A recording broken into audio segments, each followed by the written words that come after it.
जैसा कि मैंने आपको पहले बताया था, अब आइए इसके प्रसंग को जानते हैं कि प्रस्तुत साखी में कबीरदास जी ने हिंदू ईश्वर और जो खुदा है उन दोनों को एक ही बताया है कि वो जो परम तत्व परमात्मा है वो एक ही है, भले ही उसका नाम अलग अलग है। और मनुष्यों को ये बताया है कि हमें इन सब चीज़ों से, इन सब विवादों से ऊपर उठना चाहिए और उस परम तत्व की भक्ति या आराधना करनी चाहिए। अब आइए इसके शब्दार्थ को देखते हैं। मुआ मतलब मरे हुए के समान, कई मतलब होता है कहना, जीवता जीवता मतलब होता है जीवित, ठीक है। दुह मतलब होता है दोनों, निकट मतलब होता है पास, जाहि मतलब होता है जाना। अब आइए हम इसके भावार्थ को देखते हैं। हिंदू हुआ राम कहीं, मुसलमान खुदाई।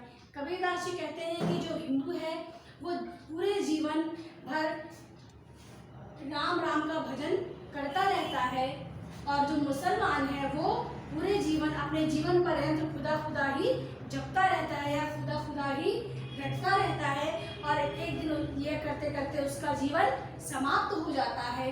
कहा कबीर सो जीविता।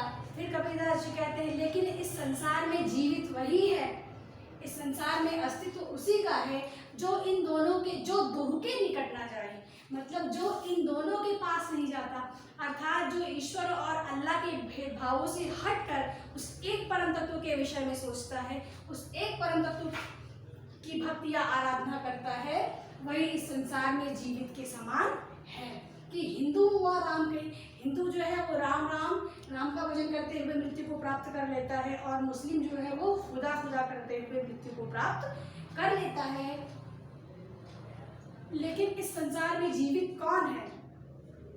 जो इन दोनों से अपने आप को दूर रखता है, अर्थात जो इन दोनों में भेदभाव नहीं करता है। अब जो हमारी छठवीं साखी है वो है काबा फिर काशी भया, रामई भया रही, मोट चून मैदा भया, बैठ कबीरा जीव। अब बच्चों इसका संदर्भ भी वैसा ही होगा जैसा पहले बताया था मैंने कि प्रस्तुत साखी हमारी पाठ्य पुस्तक क्षितिज में संकलित कबीरदास जी द्वारा रचित साखियों से अवतरित है या कबीरदास जी द्वारा रचित साखियों से ली गई है। अब आइए हम इसका प्रसंग देखते हैं। तो बच्चों इस साखी में भी कबीरदास जी ने राम और रहीम, ईश्वर और अल्लाह में एक रूपता बताई है कि वो परम तत्व एक ही है, भले ही उसके नाम अलग क्यों ना हो।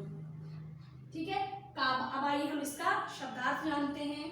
काबा मतलब मुस्लिमों का पवित्र तीर्थ स्थल, काशी आप जानते ही हैं। मोट मतलब होता है मोटा, चून मतलब होता है आटा, भया मतलब होता है होना, बैठ मतलब होता है बैठना, जीन मतलब होता है खाना। ठीक है। अब आइए इसके भावार्थ को पढ़ते हैं। काबा फिर काशी भया, राम ही भया रहीम। कि जो काबा था वो फिर से काशी हो गया। कैसे? रामई भया रहीम, जैसे राम रहीम हो गए, अर्थात जो काशी था वही काबा हो गया और जो राम थे वो रहीम हो गए। इसका तात्पर्य ये है कि जो हिंदू कहता है कि हमारे ईश्वर का नाम या राम है या मुस्लिम कहता है खुदा है, तो इन दोनों में कोई भेदभाव नहीं है, वो एक ही हैं। भले ही हमने उनको अपने अनुसार अलग अलग बांट लिया है, भले ही हमने उनको अलग अलग धर्मों से जोड़ दिया है कि ये राम है तो ये हिंदू के हैं, और ये रहीम है या ये खुदा है तो ये मुस्लिम के हैं, ये गॉड है तो ये क्रिश्चियन के हो गए। तो इस तरीके से इनमें कोई अंतर नहीं है। और क्यों नहीं है? मोट चून मैदा भया, बैठ कबीरा जीव। जैसे अगर गेहूं को हम मोटा पीसेंगे तो वो आटा हो जाएगा। ठीक है। मोट चून मैदा भया कि अगर हम गेहूं को मोटा पीसेंगे तो वो आटा हो जाएगा, लेकिन उससे हम बारीक या महीन पीसेंगे तो वो मैदा हो जाएगा।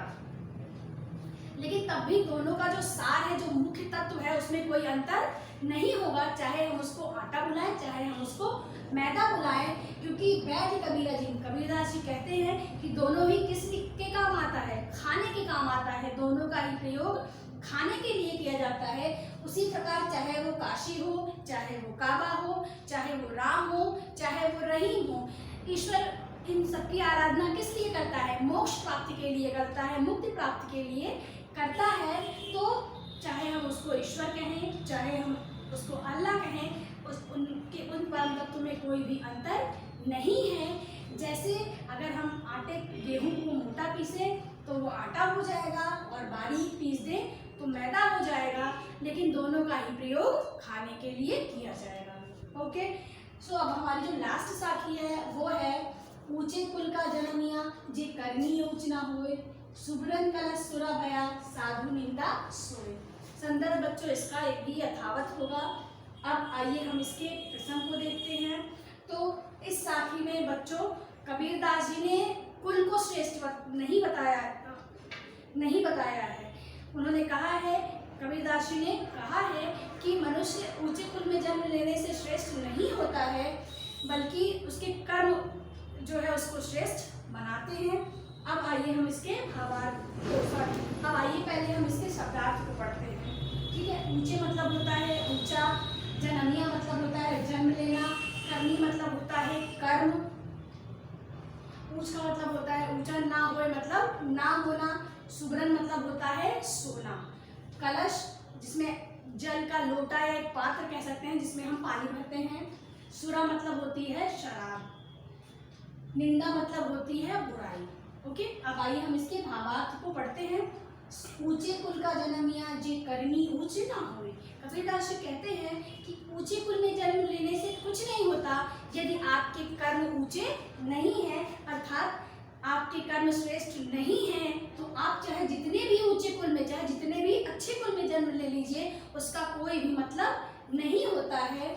जैसे सुबरन कलश सुरा भरा, जैसे अगर सोने के कलश में शराब भर दी जाए, ठीक है, सोने के कलश में शराब भर दी जाए, साधु निंदा सोए, तो भी वो साधुओं के सज्जनों की बुराइयों का ही पात्र होगा, क्योंकि भले ही वो सोने का कलश है लेकिन उसके अंदर क्या हुआ, बुराइयों का ही तो समावेश हुआ।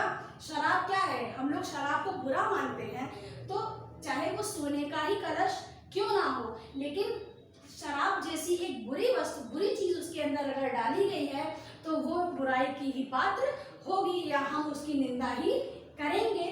तो इसलिए हमें अपने कर्म श्रेष्ठ रखने चाहिए, हमें अपने कर्मों से महान बनना चाहिए, कुल से नहीं।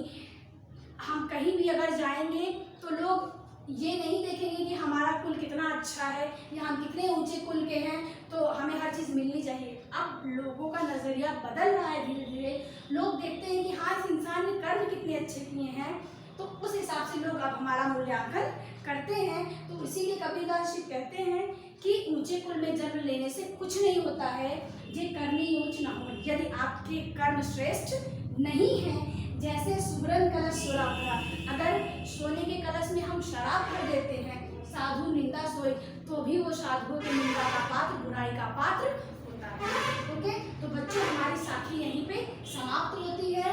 अब हम पढ़ेंगे कबीरदास जी द्वारा रचित शब्द। ओके।